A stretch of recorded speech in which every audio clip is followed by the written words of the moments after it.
Hi there folks, and welcome back to the channel. So as of the 25th of January 2024, we've had a new Thursdoid drop covering all of the things going on right now with the development of Project Zomboid. We've got some pretty big news that I'm really looking forward to share with you guys in this one, so we're going to dive into things quickly today. As always, there's a link to the blog post itself down in the description, and if you find yourself watching my videos often, I would love to invite you to subscribe to the channel. Only about 17% of my viewers are subscribed, so if I can convince you to join my community, I'd very much appreciate it. Okay, let's get into the Thursdoid.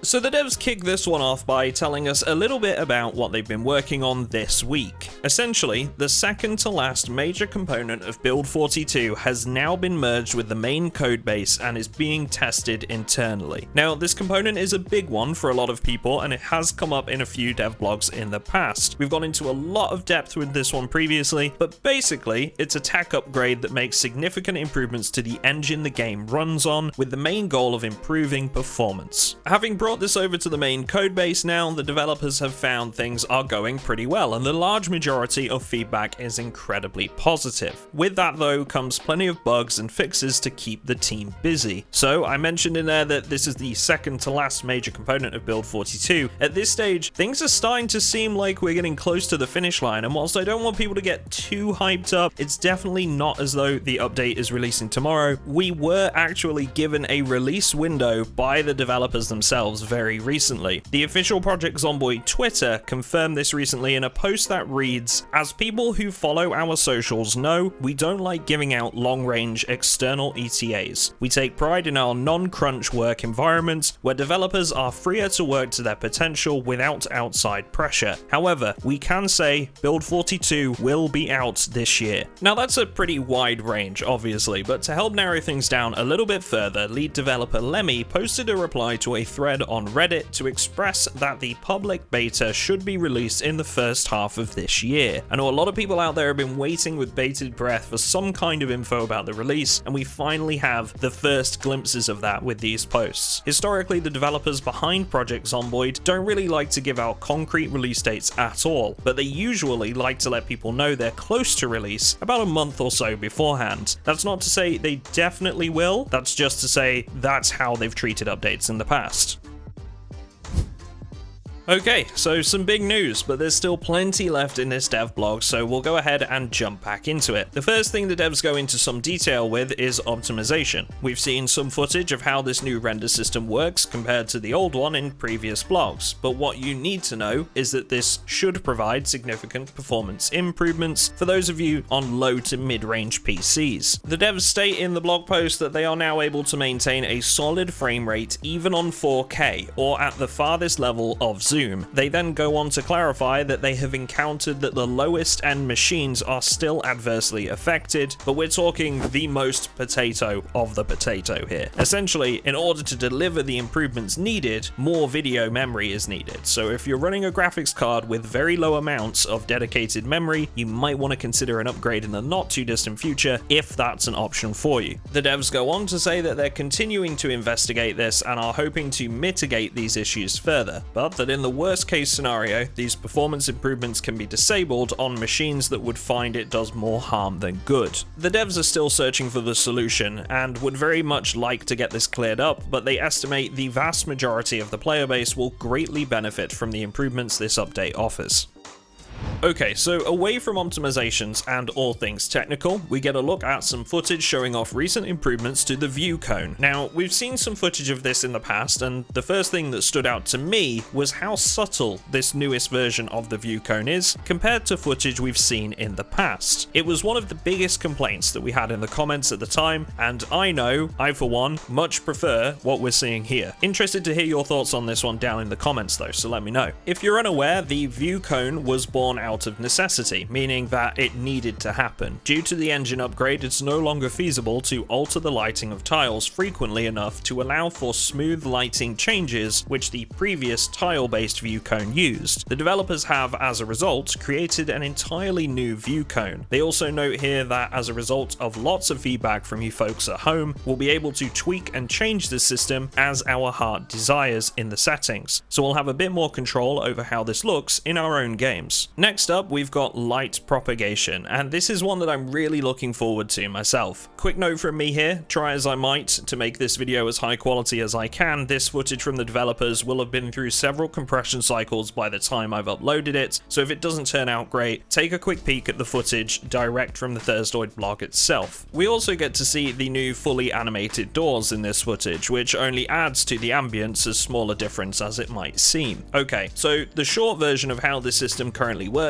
is that the entire world is lit depending on the time of day. This lighting permeates to indoor environments too, not just the outside world. The new system, however, we can expect in Build 42, instead propagates light from the sun or other manufactured light sources across tiles to simulate reflective light. This allows for a much more natural and ambient seepage of light that appears to quite literally creep across the room. The devs also note here that this should also fix some weird issues that Build 41 has at the moment, where you get lighting problems when you destroy a wall using a sledgehammer, for example.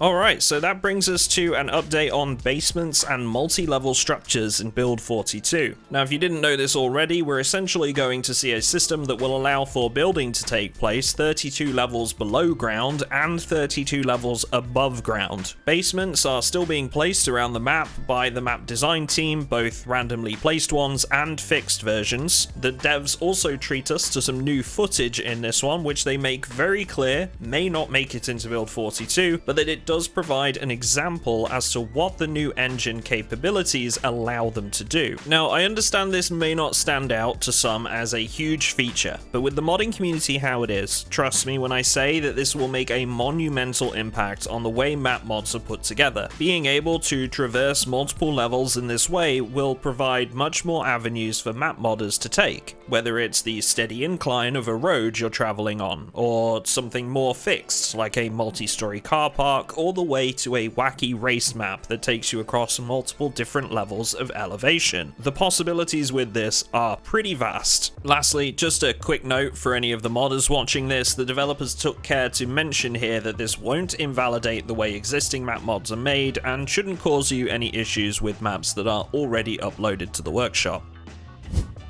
So that brings us to the last major portion of this Thursdoid, and we get a few images in this section as well, whilst we take a look at some of the new weapons that are coming to the game. Right now, most of the weapons in Project Zomboid could be classed as pre-apocalypse tools and weapons. They certainly haven't been modified, except for perhaps the spiked baseball bat. In Build 42, this is all set to change thanks to the new crafting system, and whilst we've already seen visuals of the more traditional tools and items that are formed through blacksmithing, we haven't seen much in the way of other options. Now, the cool thing about the designs you see in the images provided by the devs is the way they've decided to approach their design. Essentially, they discarded all forms of zombie media we've seen to date, and instead they chose to focus on real-life examples of crafted and improvised weaponry. This included conducting research on actual police collections of confiscated weapons, trench warfare, and Mad Max-style media instead of the usual zombie stuff. The devs note that they're not exactly reinventing the wheel here, but that they've taken a procedural approach to develop usable weapons step by step, like they were using Lego bricks to build them, and the results are looking pretty awesome. It should give us more viable options to create our own weapons rather than find ourselves searching for them constantly out in the world. When weapons break, we'll be able to use the broken down parts from these to create either other forms of weaponry or put them into something equally useful, like crafted armor pieces, of which this beautifully mustached chap was supposed to showcase. And finally, to close the blog, the team give a big welcome to Nick, who has joined the effort from another development studio called TEA Games. He will be working on a way to help optimize zombie hordes, pooling what states they are in so that these states can be shared in smaller groups across the horde, using the same zombie skeletons for animations to increase performance. So that's it for me in this one, folks, and that's everything from this dev blog you need to know. But once again, you can find a link to the full Thursdoid in the description if you'd like to give it a read for yourself. And as always, a special thank you to all of my Patreon supporters for backing the channel and joining me on our whitelisted Project Zomboid multiplayer server. We're due to start a new wipe on this server on February 3rd, so if you'd like to join them for the new wipe, there's a link for that in the description too. Thanks everyone, and I will see you all in the next one.